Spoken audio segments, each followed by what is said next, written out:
Hello everyone and welcome back to TUTOROU's channel. Today we're diving into the colourful world of English language, specifically looking at how we express emotions and feelings through certain phrases and vocabulary. We'll explore idioms and collocations that revolve around feelings such as happiness, sadness, anger and more. Whether you're an English language learner or just looking to enrich your vocabulary or get amused, this video will provide you with valuable insights. But before we get started, don't forget to subscribe to our channel. Hit the like and notification button to always stay up to date with the latest English tips and tricks. Let's get started, folks.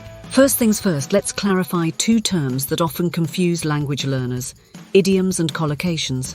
What are these and what is different about them? An idiom is a phrase whose meaning isn't obvious from the individual words. For example, the idiom "feeling under the weather" simply means you're not feeling well, and it has nothing to do with actual weather. Collocations, on the other hand, are words that frequently go together naturally in a language, like blinding headache, where blinding intensifies the strength of headache.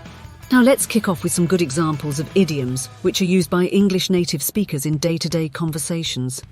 We'll present these idioms through various emotions, starting with happiness. For happiness and joy, you might hear people say that they are on cloud nine, meaning they are extremely happy.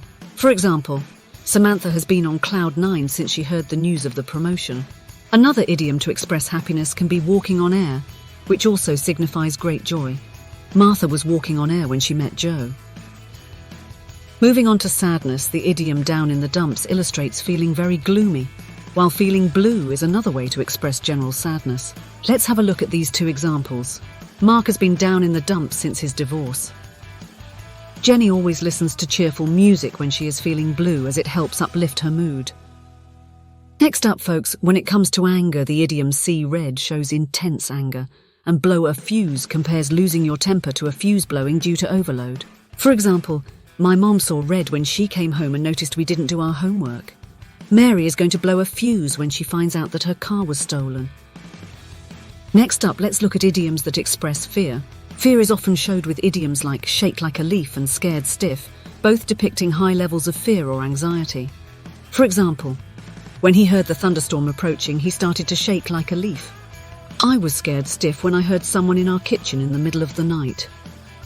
In order to express surprise, you might want to use one of the following idioms: to jump out of your skin, which shows a strong, sudden surprise, and to blow your mind, which means something is incredibly astonishing.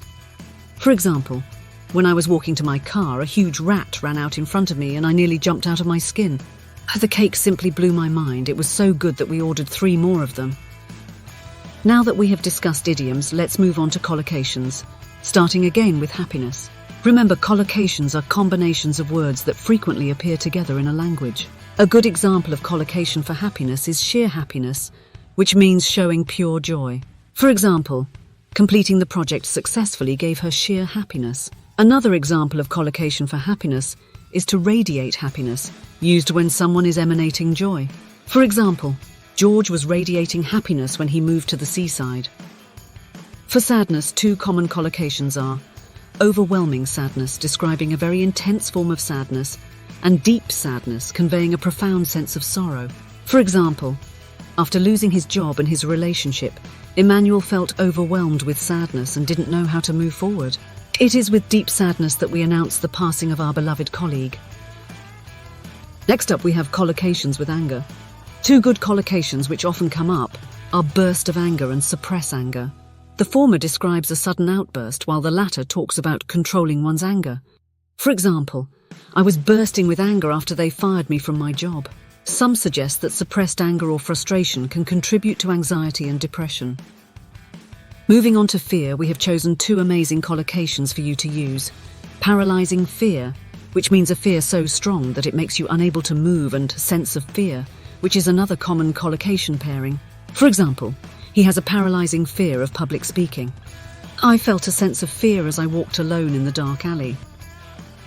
Next up, when feeling the love, you could use deep love, which speaks of a profound, heartfelt connection, and unconditional love, which is love without any conditions or limits. For example, John felt a deep love and connection for his colleague Sarah. The mother felt unconditional love for her daughter throughout her whole life. For showing surprise, 2 good examples of collocations are Pleasant surprise, which is unexpected but positive, and great surprise for something that is unusually surprising. For example, when she opened her mailbox and found a handwritten letter from an old friend. It was a pleasant surprise that brightened her day. The sudden announcement that he had won the lottery was such a great surprise that he sat in stunned silence for several minutes. Understanding and using these idioms and collocations can not only boost your language skills but also help you express your emotions more accurately and vividly. We've covered a lot today, so feel free to revisit this video whenever you need a refresher. Thank you for watching and keep expressing yourselves clearly and beautifully. Until next time, folks.